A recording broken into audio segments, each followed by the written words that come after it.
ज्यादती करूंगा अगर मैं भूल जाऊं शकरगढ़ और चविंडा की उस माँ को जिसने उन बच्चों को पैदा किया था जिन्होंने जिस्मों से बम बांध के हिंदुस्तानी टैंकों पे लेट गए थे। ये पड़ोस में भारत बैठा है, वहां तक आवाज तो जाए जनाब। सबीलुना सबीलुना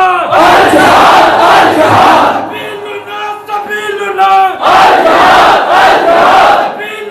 सबीलुना सबीलुना सबीलुना। मेरा एक दोस्त है बरतानिया का, वो मुझे कहता है कि वहाँ मैं एक सिक्योरिटी कंपनी में काम करता था, तो मेरे साथ कुछ वो जो अंग्रेज़ों में कुछ काले भी होते हैं, ब्लैक अमेरिकन्स जिन्हें कहा जाता है, कुछ वहाँ के जो स्याह फाम होते हैं, तो वो भी सिक्योरिटी गार्ड थे। तो मेरा काम था मीट एंड ग्रीट करने का, कि कोई मेहमान आता मैं उसे कहता hello sir how are you, please come go there या कम हेयर। होता क्या, कहता है कि फ़लस्तीन पे जुल्म होना शुरू हो गया, जॉर्डन में जुल्म होना शुरू हो गया। तो वो इंटरनेशनल न्यूज़ थी, तो BBC पे CNN पे ये खबरें चल रही थी। अब कहता है कि वो सारे जो स्याह फाम अंग्रेज़ थे वो इजराइल की हमायत कर रहे थे, मैं कर रहा था फ़लस्तीन की हमायत। हमारी रोज़ाना खाने पे बहस होती थी, क्योंकि वहाँ तो हर मुल्क का बंदा इकट्ठा रहता है। अब कहता है कि इतने में हमारी जो सिक्योरिटी की कंपनी थी उसका ओनर गवर्नमेंट का भी एक मुलाजिम टाइप था, सीनियर ओहदेदार था। तो इजराइल का फॉरेन मिनिस्टर ने आना था उसका विजिट करने। तो मेरा क्या काम था, मेरा काम यही था कि meet and greet sir how are you fine, और इधर आए TC चापलूसी। कहता है इतने में जब ये अनाउंस हुआ कि मिस्टर फला, जो कि पाकिस्तानी जिस दोस्त की मैं बात कर रहा हूँ, आपने उसे रिसीव करना है। उसने कहा okay sir I will receive him, मेरी नौकरी है, मेरी ड्यूटी है। कहते हैं इतने में वो आ गए सारे जो मेरे साथ बहस करते। कहते अच्छा जी आज जो आ रहे हैं तो आज सलूट करोगे, बात सलाम करोगे, वो TC चापलूसी करोगे। कहते हैं बस उसका ये कहना था कि मैंने कहा no I will slap him, मैंने चढ़ मार देगा। कहता हुआ क्या कि वो उधर से भागा, मैनेजर को बुलाया। मैनेजर ने कहा कि क्या हुआ वो अंग्रेज कहता है कि मैनेजर साहब I swear to Allah, I swear to God that he said that I will slap him. मैं कसम खांदा अल्लाह दी इस आख्या भी मैं थप्पड़ मार देंगा।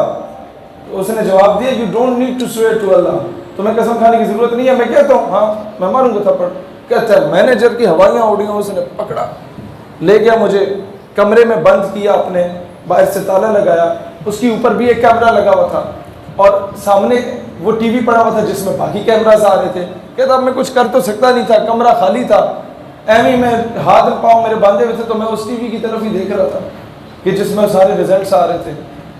कहता है इतने में मैनेजर भागे भागे ऊपर से कैमरा देख के आते, डोंट लुक देयर, उठे ना वेख, टीवी की तरफ क्यों देख रहे हो। कहते हैं उसको ये खौफ हो गया था कि कहीं मैं टीवी से निकल के उसे थप्पड़ ना मार दूं। तुम जरा से दिलेर पड़ो, दुश्मन का खुद ही पेशाब निकलता है।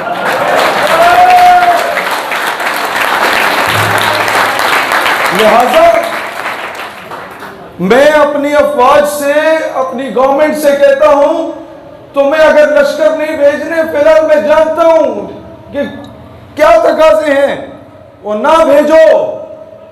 ये जो इस चौक पे गौरी मिसाइल बनाया हुआ है, इस पे कपड़ा ही मार दो ना तो आधा कश्मीर ऐसे ही वापस मिल जाना है तुम्हें। मैं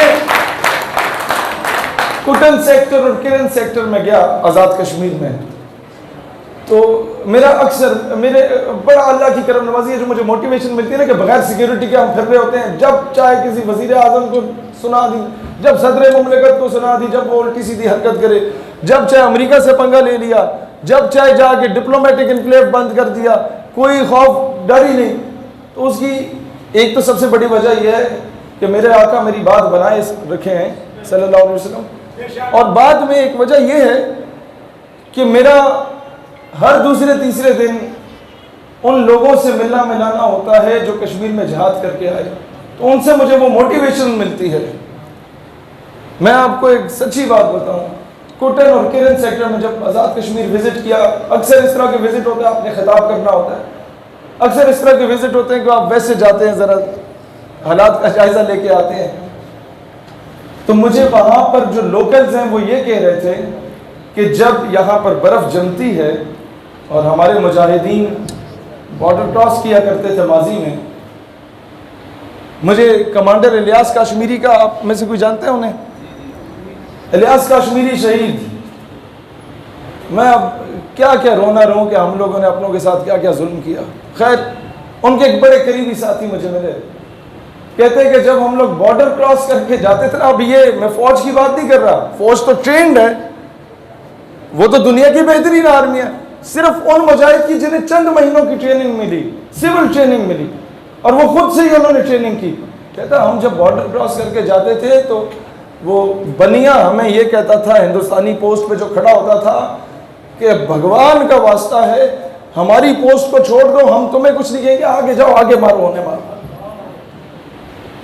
लिहाजा आप जरा से दिलेर हो ना, दुश्मन खुद ही बुज़दिल हो जाता है। ये कुदरत का कानून है। और ये बात गलत है जो हमें आके बताया जा रहा होता है कि इस्लाम कहता है कोई एक गाल पे थप्पड़ मारे तुम दूसरी गाल आगे कर दो। नहीं नहीं नहीं, इस्लाम कहता है, कुरान का कानून है, खून का बदला खून है, कोई एक लगाए रख के दो चमाट मारो। आप क्यों झुक रहे हो कुफर के आगे?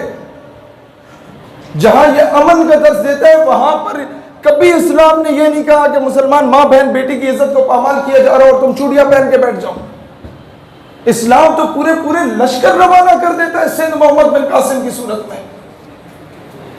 इस्लाम तो वो दीन है कि जब गैर मुस्लिमों ने खत लिखा तारिक बिन ज़ियाद को कि हमारे साथ जुल्म हो रहा है, मुसलमानों ने नहीं लिखा, गैर मुस्लिमों ने लिखा, तारिक बिन ज़ियाद अपनी फौजें लेके चला गया कश्तियों के जरिए, समंदर का रास्ता था। अब जब दुश्मन का लश्कर देखा तो 10 गुना बड़ा था।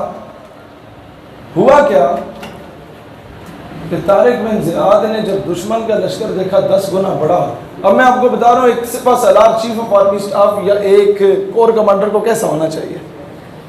हमें अपनी तारीख पढ़नी चाहिए ना। हमें पढ़ाया मुस्तफ़ा कमाल अतातुर्क, हमें उठा के पढ़ाया वो, यही चौधरी साहब वाली बात, वो अंग्रेज़ों के कुत्ते नहलाने वाले हमें आके निसाब में पढ़ाया जाता है। हमें पढ़ाया जाता है सिंड्रेला माँ बाप से छुप के भागी बॉयफ्रेंड के साथ। तारिक बिन ज़ियाद के सामने जो लश्कर था दुश्मन फौजों का, वो कोई 10 गुना बड़ा था। तो तारिक बिन ज़ियाद ने अपनी फ़ौज से मशवरा किया कि क्या कीजिए, उन्हें मोटिवेट किया, उन्हें बिशारत हुई। अब कोर कमांडर क्या करता है, core commander Tariq bin Ziyad वापस जाने का जो रास्ता है वो कश्तियों का रास्ता होता है, वो कश्तियों को आग लगा देता है और कहता है या मैं गाजी हूँगा या मैं शहीद हूँगा। ये है आपके अकाबरीन। ये चीज़ अपने बच्चों को बनाए। और तीसरी चीज़,